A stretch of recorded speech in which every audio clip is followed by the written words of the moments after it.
Hello and welcome back to another episode of On the Beaten Track. Last week we took a little trip off the beaten track and I gave you guys my son's surgery nightmare and drama that we went through. I hope the lessons that we learn will help anyone that has a boy like ours to control the situation that they're in. Thank you everyone for sticking around while I was on holiday, still interacting and looking and listening to the content, especially on TikTok. I want to again say a shout out to the subscribers and followers there. It's always really interesting and enlightening to see the interaction and the commentary that comes out of those interactions. I can't believe it's December already. Can you? I've been putting out this podcast since July, and it has been very fulfilling. Learned a lot, whether it is from the content or whether it is from just getting all of this up and running smoothly week on week. Lots of learnings, lots of stumbling along the way. But yeah, it's been a journey. I had actually recorded this episode before I left, but I wasn't very happy with the content. I have since re-looked at it and then went down another spiral and was about to record something completely different and then thought, okay, I knew why I wanted to do this. As we move into the next phase of our journey as South Africans, we are going to be talking about a lot of the resistance. So I spoke about, the very clear devastating laws that happen. And what we're going to be looking at are some of the activists and heroes mixed in with the biggest trials, the biggest resistance movements over the coming weeks. What I'll do for Christmas is I'll try to do a happier episode.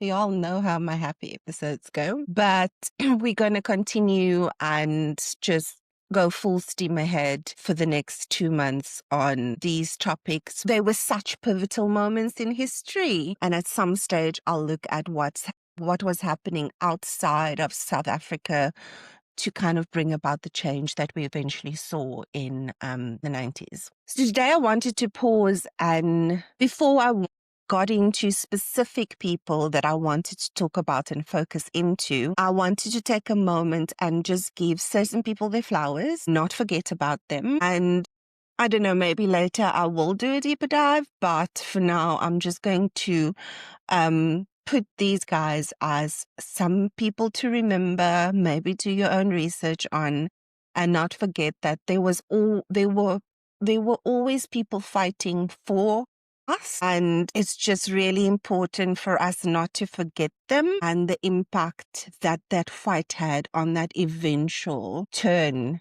that got us to not be enslaved in our own country. I do know there's a lot of thoughts and feelings about how we were safer, how it was safer.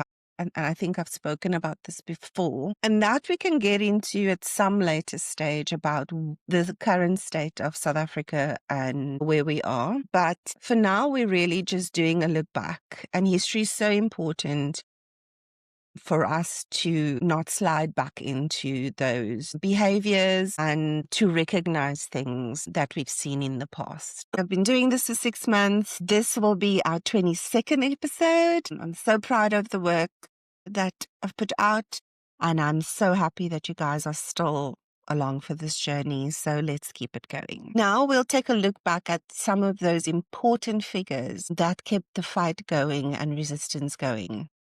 South Africa in the middle decades of the 20th century was a nation in deliberate confinement. Remember what I said earlier? Like we were enslaved, or maybe not enslaved, we were probably imprisoned in our own country. Each new law was another brick in a growing wall.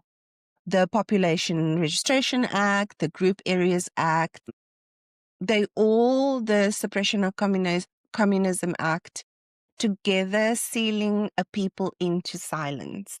And that was really like subdue, keep away, diminish, break down. But in the deepest night, there were voices that refused to fade. They spoke in factories, courtrooms, classrooms, and prison cells.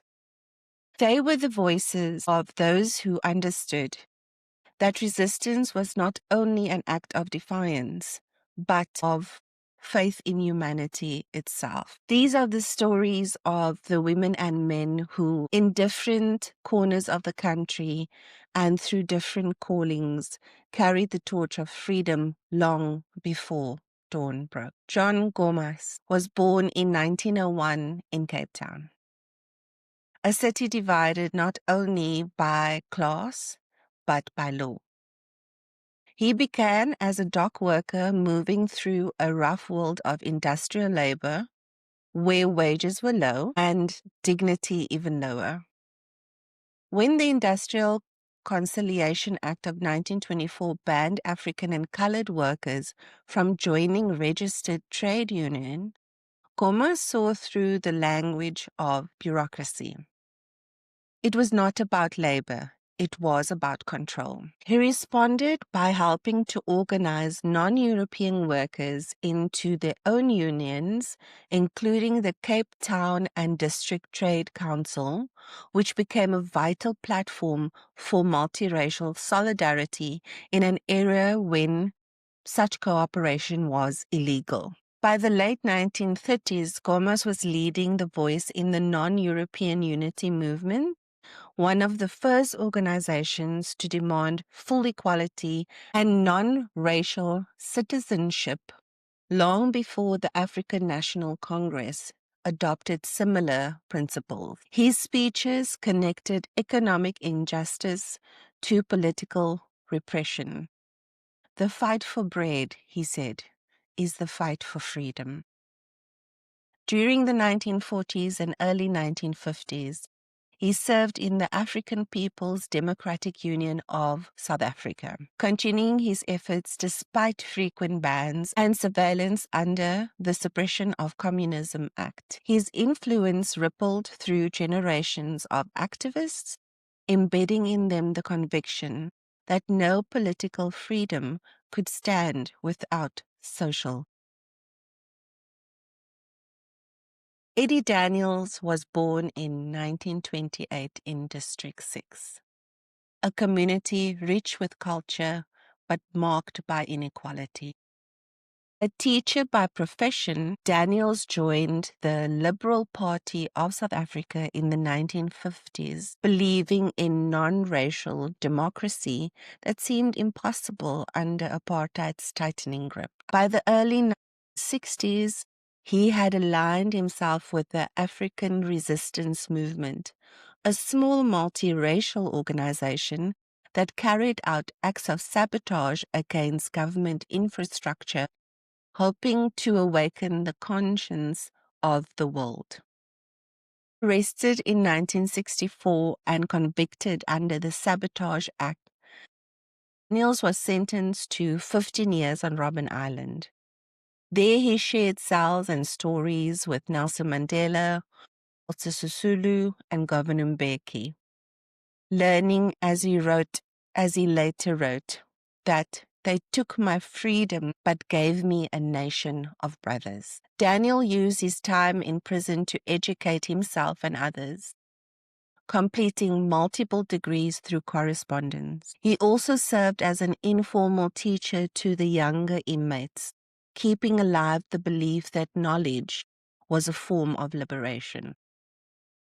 When he was finally released in 1979, he re-entered public life quietly but firmly, devoting himself to community work in the Western Cape. His memoir, There and Back, Robben Island, 1964 to 1979, stands today as a testament to endurance and principle. Born in 1924 in Salisbury, South Rhodesia, now Harare, Zimbabwe, Dennis Brutus moved to Port Elizabeth as a child and later studied at Fort Hare University.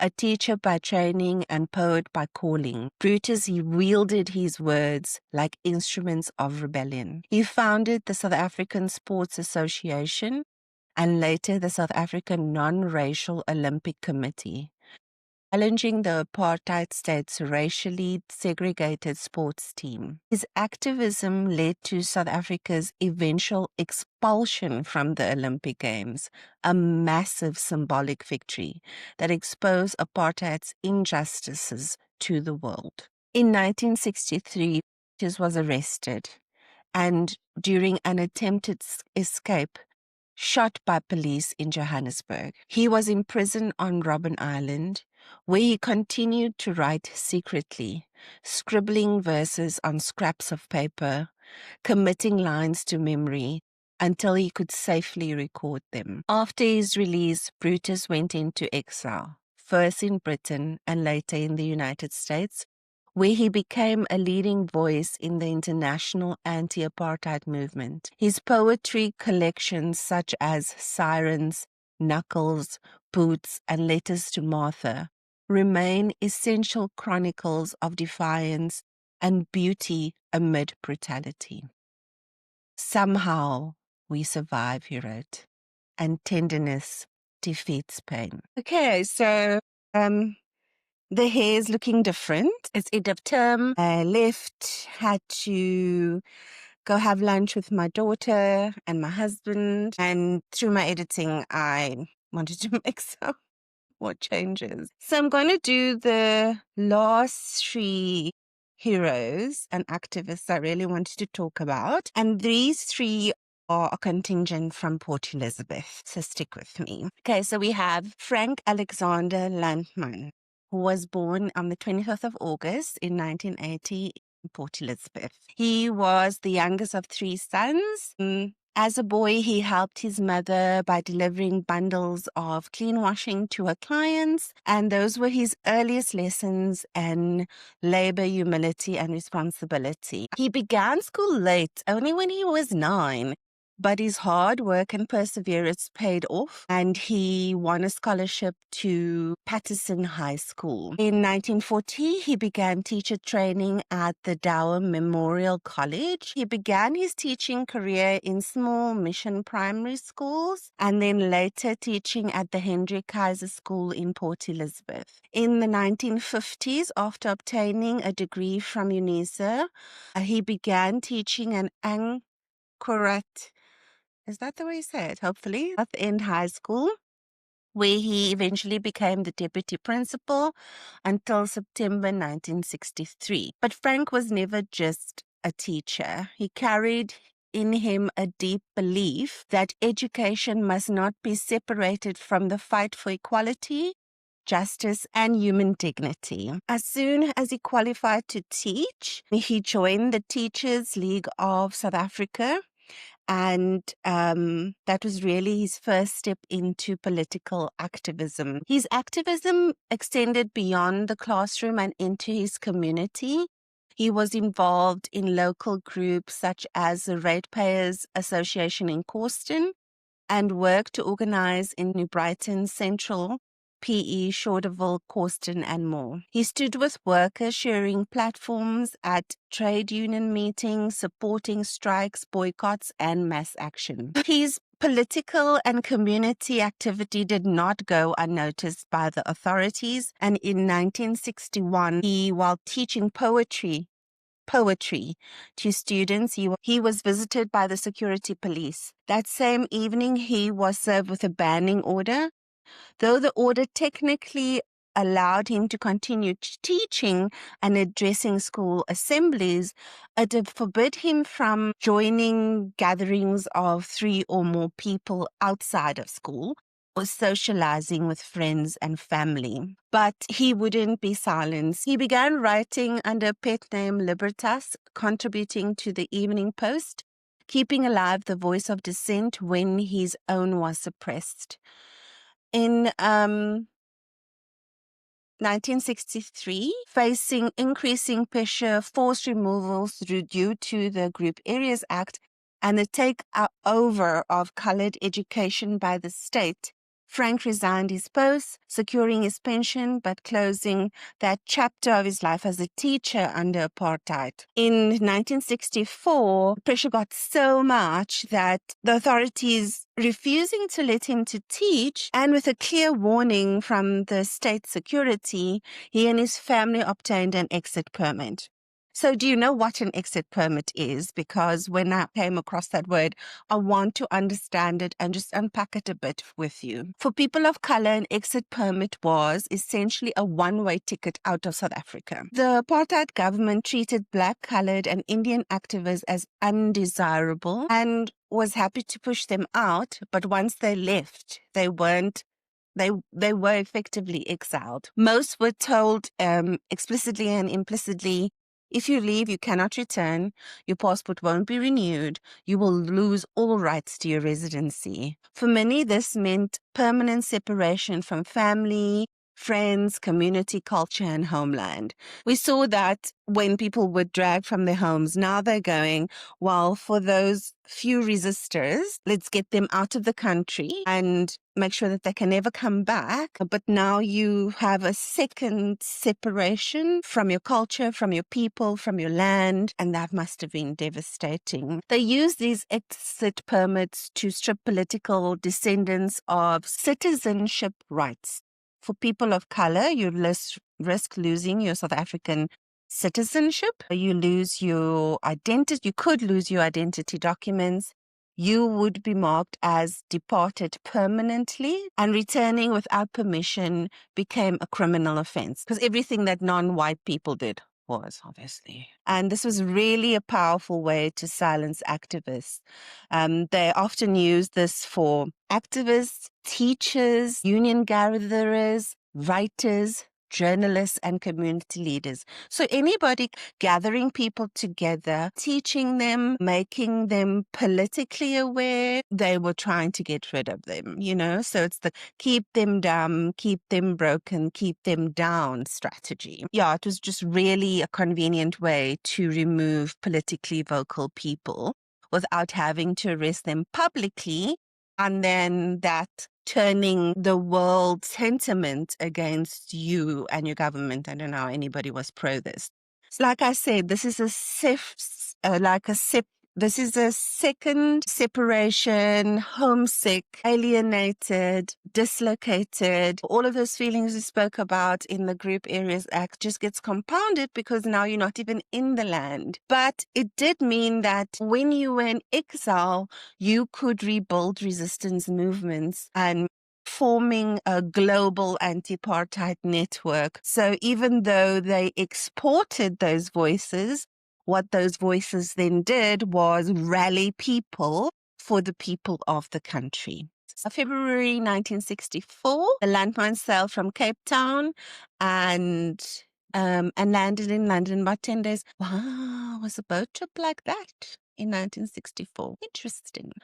So now they're officially exiled. But for Frank, it didn't really dampen his spirit, and his wife started hosting meetings in London and a branch of the South African Coloured People's Congress. He supported the wider liberation cause, liaising with supporters across Europe and contributing to the global campaign against apartheid. All the while, he continued his work as an educator, combining teaching with political activity. When 1990 happens, when the unbanning of exile organizations and the release of political prisoners happen, Frank believed that his banning order would then also be lifted, and he returned temporarily to Port Elizabeth in 1990. Tragically, a month later, he passed away.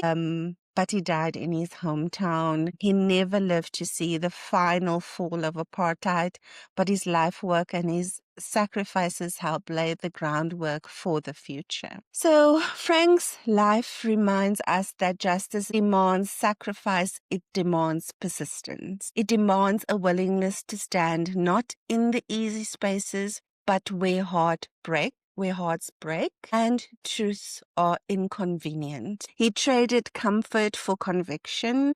He exchanged suppression for solidarity. He turned exile into resistance and he made education, community, and dignity his weapons against tyranny. What an absolute pillar of the community. He showed that even in the darkest times, one person's conscience can light a path for many. Then we have Molly Blackburn. She grew up in a liberal household, one where fairness, justice, and compassion were not abstract concepts, but values lived daily. These were the seeds of a life that would be defined by standing up for others. As a young woman, she joined Black Sash, one of the most principled women's resistance movements in South African history. The Black Sash believed in dignity, legality, and non-violent protest. For Molly, it became a lifelong home, a space where activism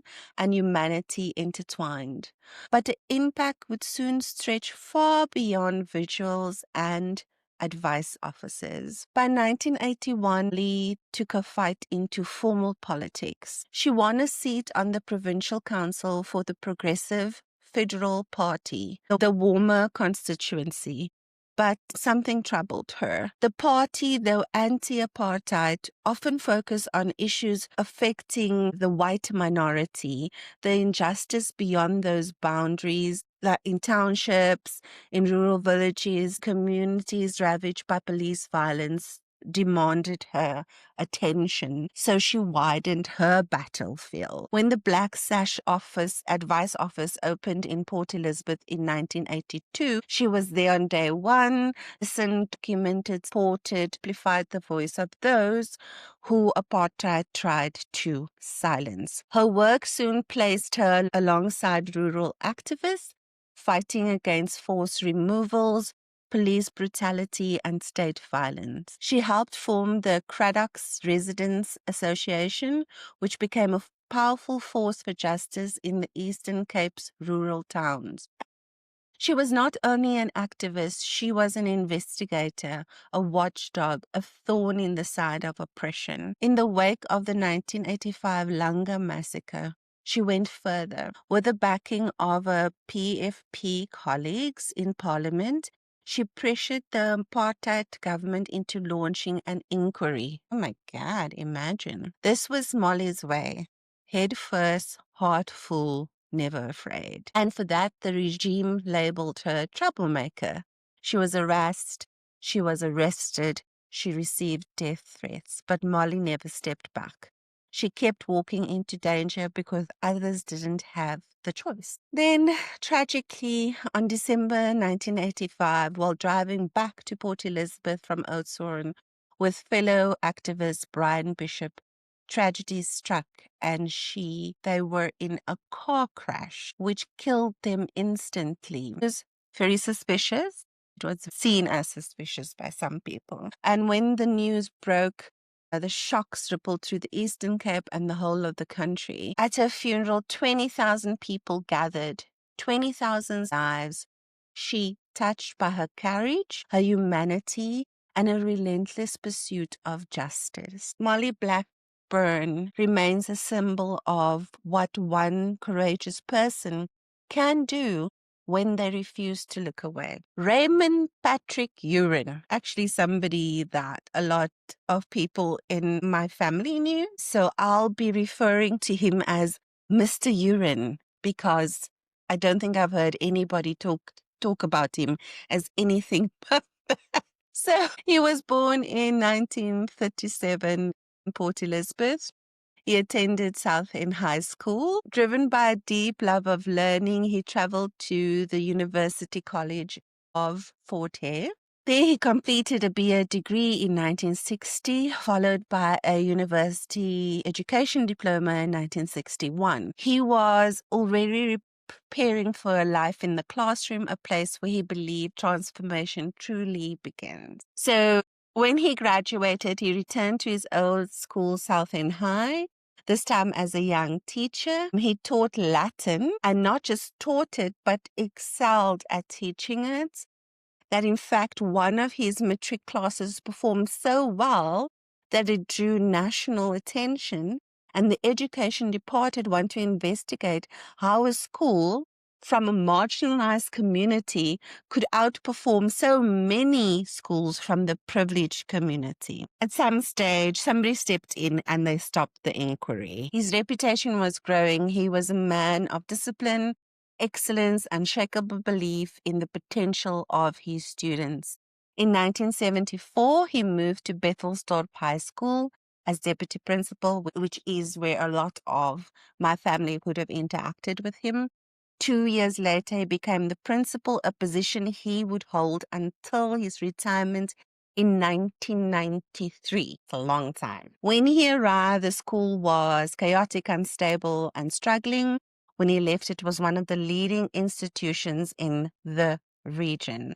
I actually don't know the state of the school at this point. If anybody wants to comment, let me know. It's not an exaggeration to say that he transformed the school not only with structure and leadership, but with heart, humility and relentless dedication. 1980s brought major upheaval in South African education, and that will be one of the ones that we'll get into. Schools were battlefields or battlegrounds.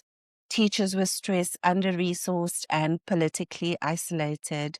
But he didn't step back, he stepped forward. He played a central role in finding the Eastern Cape Teachers Union.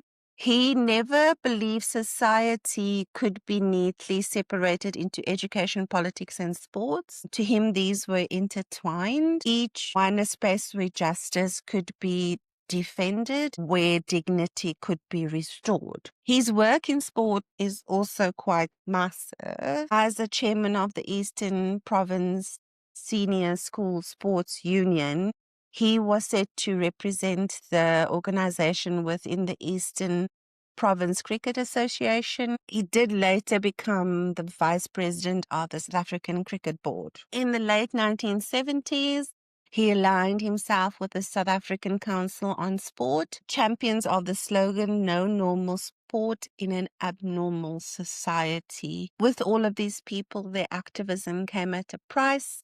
He was detained without trial, interrogated, and targeted by the apartheid state, but he never stopped. Mr. Uren continued his service through the 90s and 2000s with land restitution, leadership programs, and helping communities take ownerships of their own futures. Throughout his life, Mr. Uren had he had been many things. He was a teacher, principal, an activist, a sports leader, community organizer, a champion of land justice, a mentor, and a role model. He had an immense impact on the community. And as we look back at these leaders and activists and heroes that I've spoken about today, it's always important to see that they came from varying places in life, the classroom. Someone went to Robben Island, someone in the dock, someone on the streets. But they formed this mosaic of courage throughout our environment. And they all stood in their different corner of the struggle, but they didn't want to be oppressed. And they believed that it wasn't invincible. So if we look at John Gomas showed that justice begins with economic equality, while Eddie Daniels demonstrated that endurance can outlaw bars. Dennis Brutus taught us that poetry can heal. Molly Blackburn turned her privilege into protest. Frank Landman stood inside and outside the country, continuing the fight against all odds. And Mr. Uren demonstrated that community services by one person organized around a really strong belief can uplift and set a change for a generation of people. So together they remind us that the path to justice is really rarely lit with one great fire, but by countless tiny ones and the voices in the past that refuse to be silent. Thank you so much for sticking with me this week. Thank you so much for coming to listen. Remember, if you're not subscribed yet, please subscribe and I'll see you next week where we start to dig into those big resistance movements or dates and the people in that. And I'm very excited to dig deeper. So thank you, and I'll see you next week. Bye.